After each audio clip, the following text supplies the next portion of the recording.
All right, let's hear from Kevin Durant. I don't think about guys like Dillon Brooks when I'm out there playing. I mean, it's fun. It's cool to compete against guys that play hard, but I don't need him or anybody to give me extra motivation to play. I mean, it's obvious, but what makes you say this is one of your favorite wins this season? Because we're down 29-8. You know, we looked dead in the water, to be honest, in the first quarter. They were hitting everything. They were getting to the free throw line. They got whatever they wanted. And then we closed the lead up so quick. We didn't wait until the third quarter to get going. Second quarter, I think we going to the halftime up down 3-4.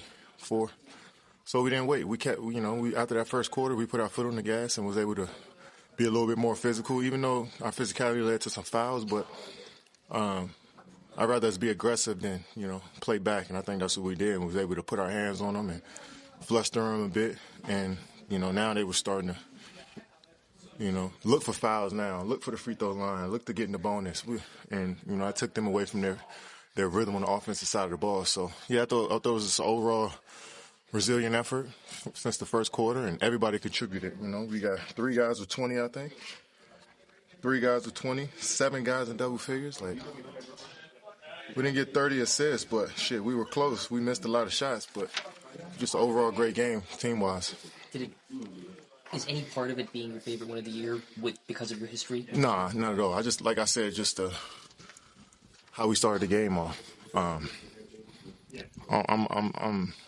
over all that type of shit. Like, it is what it is. This is my 5th team. Like, I ain't that sentimental about every team. You know what I'm saying? I think for the most part we just got down early, and I just love how we stuck with it. How big was it to dominate the offensive boards? I mean, it was huge. They give up a lot of offensive rebounds. They're a small team. And that's been our point of emphasis all year for us, regardless of who we playing, is to hit the boards. But especially against this team, they give up a lot of offensive rebounds. So yeah, when we turned them over too, I want to say, we had 17 of our own, but we forced them to 17 for 25 points, so we're pretty even in that category. So the offensive rebounds really won us the game. Can you talk about the way that? Yeah, and he used the words resilient. I really liked that. He talked about how it was an all-around effort. Just what did you see from Kevin tonight, especially once he was able to get in rhythm?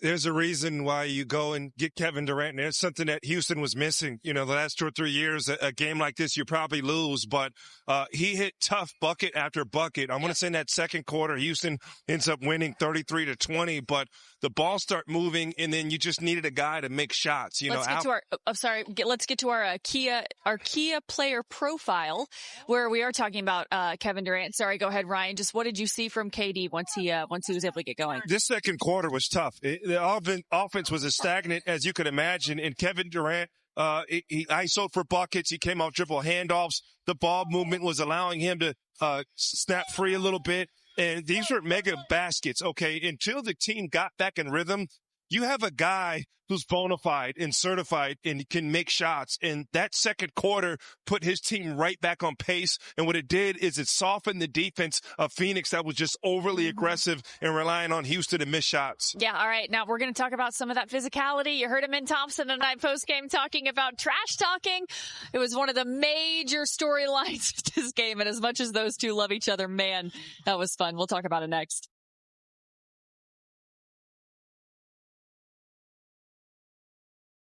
Western Conference always seems to be like this at the end of the season.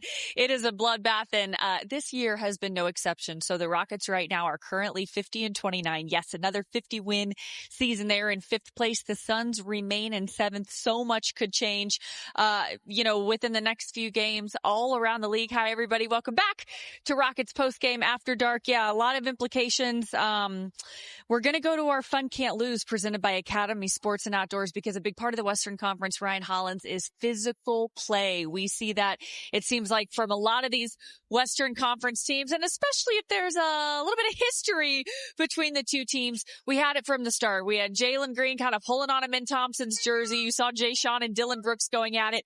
How big of a part did physicality play in this game tonight, Ryan? It was a huge challenge, and I love the way that Houston responded because these are going to be similar situations that you're going to see in the playoffs. You got to keep keep your head. And Kevin Durant's a guy who's been there before, but you may see teams trying to be physical with him, getting up under Alperen Şengün's skin, frustrating him in Thompson. And how do you bounce back? So the resolve was there tonight, but again, that's as close to playoff basketball as you can get. And if you are bigger, stronger, faster, younger, more talented, and Houston's one of the more talented teams still in the league, you got to expect those plays to be made. And a big part of the win tonight was somebody we're going to hear from on the other side of the break. We'll talk about Jabari Smith Jr., a.k.a.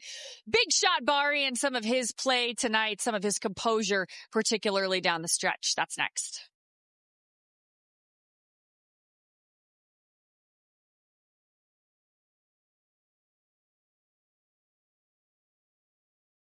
And that's all she wrote. This is our game summary. 54 points in the paint. Ryan, really key stat here, of course, out-rebounded Phoenix 55-34. And then you look at the Phoenix Suns, 19 turnovers. That kind of did them in. A big part of the victory was Jabari Smith Jr. Let's hear from him. They came out aggressive, making shots. We stayed together though. It was huge growth by us tonight. You know what I'm saying? That was a real big step in the right direction. Nobody panicked when it was happening. We stayed together, stayed poised, knew our run was gonna happen, and came back and fought, got it down to 3.5. So yeah, we had a big second quarter, but I don't think we came out relaxed, but I think they came out more aggressive.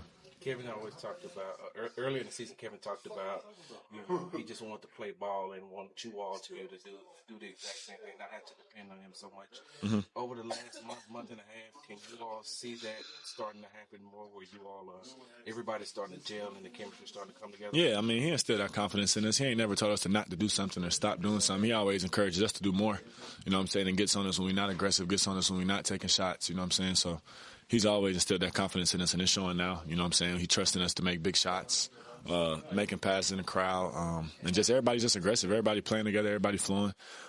He instilled that confidence in us in the whole season. You know what I'm saying? So it's just showing now. What really stood out to you about what Ahmed was able to do tonight? He controlled the game. You know what I'm saying? He was on some real PZ shit tonight. He was demanding the ball, getting us in sets. You know what I'm saying? The ball pressure wasn't rattling him. Calmed us down a little bit, and obviously nobody can stay in front of him. So he kind of took us home in that last little 10 minutes. You know what I'm saying? So that was big by him. It seemed like him and Jalen kind of had a little bit of back and forth throughout the game. What'd you notice about them, knowing what they were like as teammates and now seeing them play against each other? Yeah, they just competing, bro. They both ultra competitive. They both love each other, and they was just going at it. You know what I'm saying? Two dogs, two people who trying to get a dub, just competing. I think that's all it was. What is winning? Yeah, I love Jabari Smith Jr. Love the resolve from him and Thompson.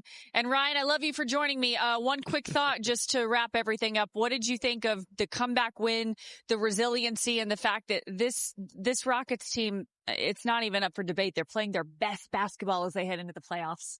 It's rare that you're 70-plus games into the season and you see a team that gets better, adapts, and a coaching staff and players that have to, keep rolling with whatever comes their way. And Houston is this team that's still finding themselves this late, and they're playing their best basketball, and it's about what they can do. And again, you see the Lakers with injuries. Yes. You see everybody else that's up Nuggets and down. have had injuries. And for Houston right now, it's about being the best version of themselves, and it doesn't matter who's out there on the floor. So it's fun to see, and I think Houston's in a great place moving forward into the playoffs. Absolutely. Well, thank you everybody who stayed up with us on SCHN2, SCHN After Dark. Thank you to our producer, our director, the behind-the-scenes crew back in Houston, of course, here in Phoenix, our wonderful staff here on the floor. For Ryan Hollins, Craig Ackerman, I'm Vanessa Richardson. Everybody get home safely and have a good night.